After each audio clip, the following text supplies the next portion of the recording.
Green బఠానీ రాత్రంతా నానబెట్టాను. దీన్ని కూర వండుతాను. కావాలి జీలకర్ర, కరివేపాకు, పచ్చిమిరపకాయలు, లవంగ, ఉల్లిపాయలు వేసుకున్నాను.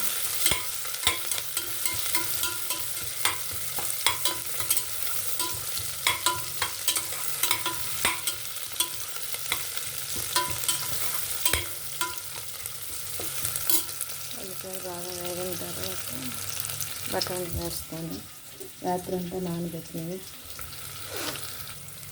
ఉల్లిపాయలు బాగా వేగిపోయాయి.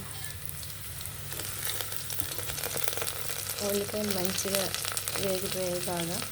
ఇప్పుడు అల్లం వెల్లుల్లి పేస్ట్ వేస్తాను. అల్లం వెల్లుల్లి పేస్ట్, కారం, మసాలా, పసుపు.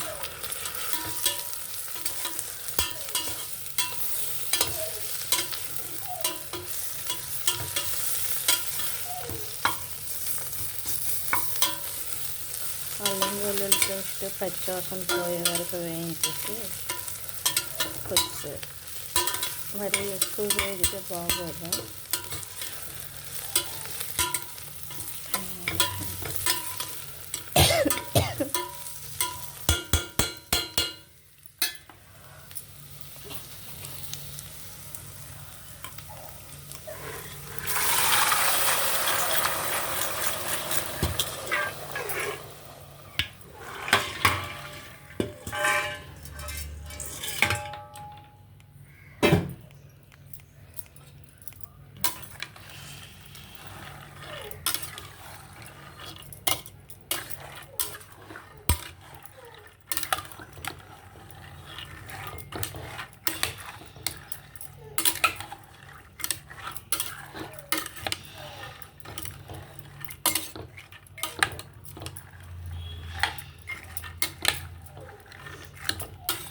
ఇలా బాగా కలిపేసి మరి కొంచెం వాటర్ వేసి విజిల్ పెట్టడం.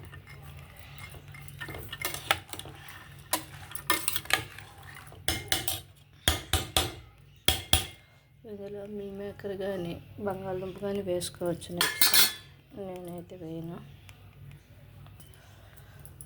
అన్నీ వేసాను.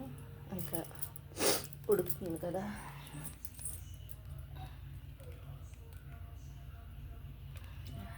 వంకాయ సీడ్స్, చింతపండు తీస్తాం కదా, దాని తాలూకా పెక్కలు ఇవి పట్టుకెళ్ళి మొక్కల్లో పాతుంటాను. ఇక బఠానీలు కొంచెం ఉంచాను. అందులో వేసాను. అవి అందులో ఉన్న చూడండి, అవన్నీ పట్టుకెళ్ళి మళ్ళీ పాతాను. అంటే ఏవైనా పెట్టినప్పుడు అవి కొంచెం కొంచెం ఉంచేసి నానబెట్టినవి మొక్కల్లో వేస్తాను. ఇక ఇలా కొంచెం కొంచెం ఉడుకుతుంటే అప్పుడు విజిల్ పెడితే బాగుంటుంది. ఇది బియ్యపు రవ్వ ఉప్మాకి. ఒకవైపు బఠానీ కూర అవుతుంది. ఈ బఠానీ కూర అన్నంతో ఉప్మాతో అన్నిటితో బాగుంటుంది. అందుకే చాలా ఎక్కువ చేస్తాను ఉప్మాకి. ఉప్పిండి ఉప్మా, ఉప్పిండి. ఇంకేమంటారు? ఉప్పిండి అంటాం. ఎంత దీన్ని పోపు రొట్టె అంటారు, ఏదో అంటారు. మేము ఉప్పిండి అంటాం.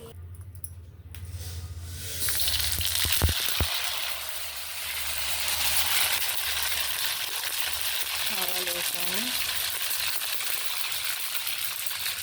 ఆయిల్ బాగా వేడైంది కదా. తర్వాత ధనియాలు,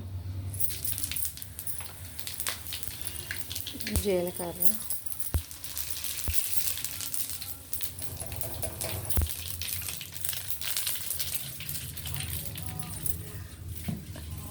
ఎండుమిర్చి, పచ్చిమిరపకాయలు, కరివేపాకు. ఇంకెక్కువే పడతాయి. అంటే ఎండుమిర్చి ఎక్కువ వేస్తారు, ఇంకొక పచ్చిమిర్చి ఎక్కువ వేస్తాను.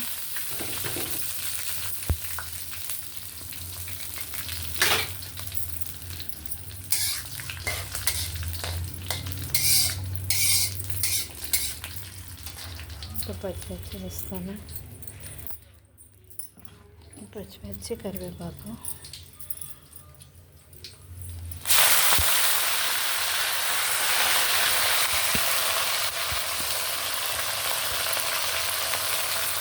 ఇంకా చాలా వెరైటీలు ఉంటాయి. నా గుర్తున్నవన్నీ చేస్తున్నాను. ఇది బాగా ఇది వేగేలోపు శనగపప్పును పెసరపప్పు నానబెట్టాను, అది బాగా కడుగుతాను. దీనికి కొంచెం ఆయిల్ ఎక్కువ పడుతుంది. సడన్గా అనుకుంటే అప్పుడు నానబెడతాము, ముందే అనుకున్నాను కనుక నైట్ నానబెడతాను.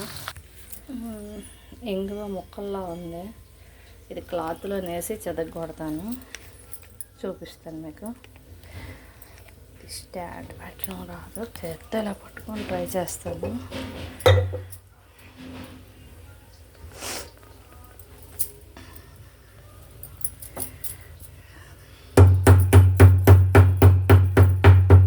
ఇది చెక్క సుత్తి. మిక్సీ వేద్దామంటే చాలా తక్కువ కదా ఇంగువ అనమాట. ఈ ఉప్పిండికి ఎక్కువగా ఇంగువ మెయిన్. ఇదిగో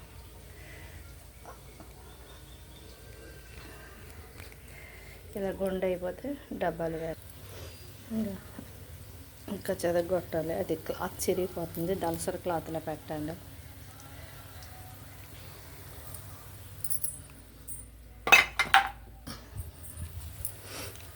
ఇప్పుడు శనగపప్పు వేస్తున్నాను.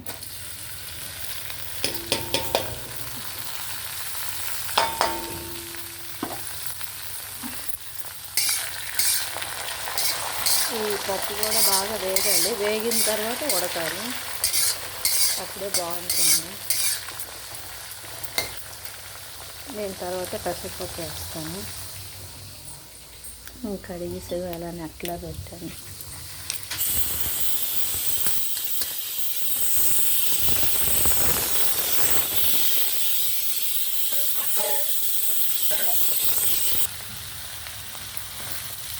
పప్పు కొంచెం బాగా వేగింది. ఇంకా ఇది బాగా వేగి మళ్ళీ ఉడికితే బాగుంటుంది టేస్ట్. అదే వేసి కొంచెం కలిపేసి నీరు వేసి వస్తారు కానీ అలా బాగోదు.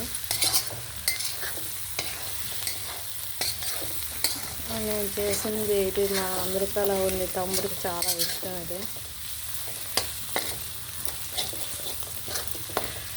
అంటే దీనికి ఆయిల్ అన్నీ ఎక్కువగా వేస్తేనే బాగుంటుంది, తక్కువ వేస్తే బాగోదు. ఇప్పుడు ఒకటి నూక అయితే 3 వాటర్ వేస్తాము.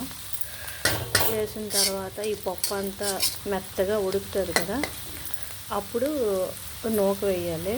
ఇప్పుడు వాటర్ వేస్తాను. ఇంకా వాటర్ వేసాను. ఇది పప్పులు ఉడికిపోయిన తర్వాత మళ్ళీ చూపిస్తాను. ఇంకా బాగా ఉడుకుతుంది. పెసరపప్పు బాగా మెత్తగా అయిన తర్వాత మీకు చూపిస్తాను.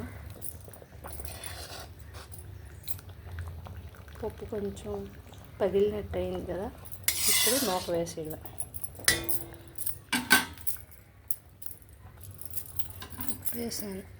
ఉప్పు వేసాను.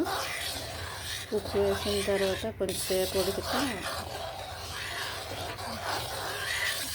ఆ ఉప్పు అంతా కలుగుతుంది. పప్పు కలర్ కూడా మారిపోద్ది వాటరు. ఇప్పుడు నూక వేయాలి. నూక వేసాము.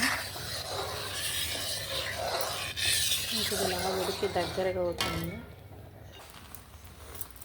ఉప్పిండి రెడీ అయిపోయింది. రోస్ట్గా అయింది కదా, అలా బాగుంటుంది. శనగల కూర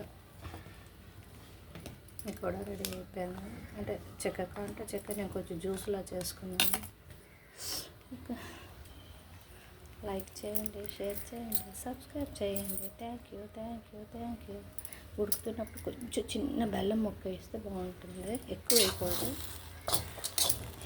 ఇప్పుడు ఇలా కలపడము, లేదా అంటే ఇలా చేస్తే కొంచెం సేపు ఉంచేస్తే దీని మీద అగ్గి కూడా వేయచ్చు, నేను వేయట్లేదు. ఇంకా బాగుంటుంది, అదే కాల్చిన రొట్టె అంటారు. ఓకే.